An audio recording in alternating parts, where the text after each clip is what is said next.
मस्साजोगच्या ग्रामस्थांना हटवण्यासाठी पोलीस दाखल झालेत। मस्साजोग ग्रामस्थांनी जलसमाधी आंदोलन सुरू केलंय। देशमुख हत्या प्रकरणातील 3 आरोपींना अटक करण्याची मागणी ग्रामस्थांनी केली आहे। पोलिसांकडून आंदोलकांना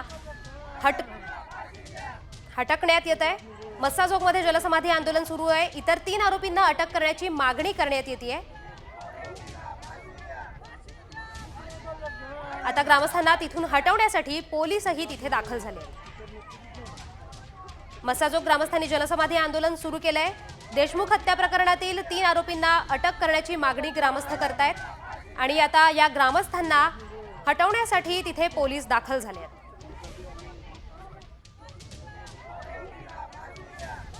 मस्साजोगमध्ये जलसमाधी आंदोलन सुरू आहे। सरपंच हत्या प्रकरणातील इतर 3 आरोपींना अटक करण्याची मागणी ग्रामस्थ करतायत आणि या ग्रामस्थांना आता हटवण्यासाठी तिथे पोलीस दाखल झाले आहेत।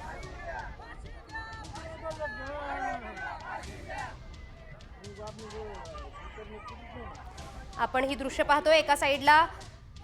एका ठिकाणी पोलिसांचा बंदोबस्त तैनात झालेला दिसतोय आणि एका ठिकाणी जलसमाधी आंदोलन आपण पाहतोय।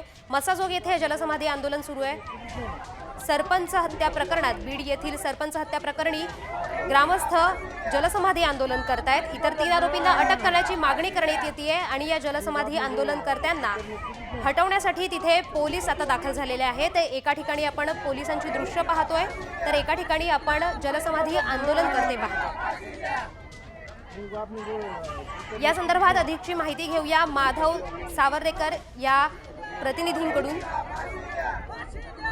माधव, या संदर्भात तिथे काय सध्या परिस्थिती आहे? पोलीस तिथे तैनात झालेले आहेत। एका ठिकाणी जलसमाधी आंदोलन सुरू आहे। सध्या तिथे काय घडामोडी घडतायत? त्यामध्ये उतरलेले आहेत। जवळपास तासभर झाला तळ्यातून बाहेर यायला तयार नाहीत, कारण आम्ही जलसमाधी आंदोलन घेणारच अशी भूमिका या सगळ्या गावकऱ्यांनी घेतलेली आहे। आताच काही वेळापूर्वी तहसीलदार तिथे दाखल झाले। तहसीलदारांकडून सुद्धा विनंती करण्यात आलेली आहे की तुम्ही बाहेर या, कारण सीआयडी पथकाकडून वेगवेगळ्या ठिकाणी पथकं पाठवले, शोध कार्य सुरू आहे आणि त्यांना तातडीनं अटक केली जाईल असं तहसीलदाराच्या वतीनं सांगण्यात आले। त्याचबरोबर पोलिसांनी सुद्धा तशी विनंती केलेली आहे। मात्र तळ्यामध्ये सगळे गावकरी लहान बाळासह महिलांसह उतरले आहेत, तर दुसरीकडे पोलिसांचा मोठा बंदोबस्त तळ्याच्या बाहेर आहे। सगळ्यांना पुन्हा पुन्हा विनंती केली जाते की तुम्ही बाहेर या। जवळपास तासाभराहून अधिक काळ उलटल्यानंतर गावकरी आता काय भूमिका घेतात हे पाहणं महत्वाचं आहे।